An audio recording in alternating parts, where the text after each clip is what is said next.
Today, the chairman of the Russian Supreme Soviet, Ruslan Khasbolatov, made an address to the Chechen people.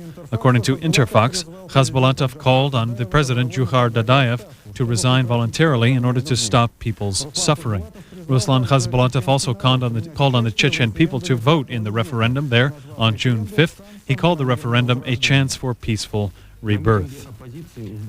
At an opposition rally next to the building of the Grozny Drama Theater, they are counting the days until the June referendum.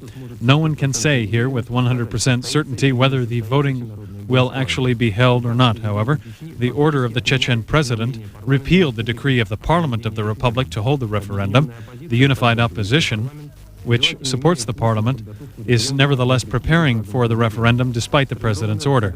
They have created a central election commission, and the headquarters of the rally on Theater Square reports that local polling places are ready.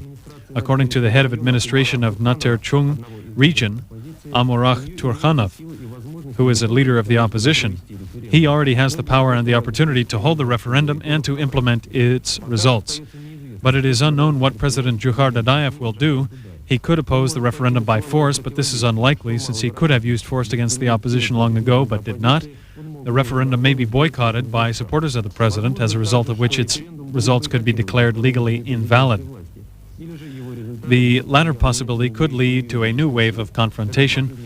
Jukhar Dadayev has demonstrated his ability to make unusual decisions in crucial situations.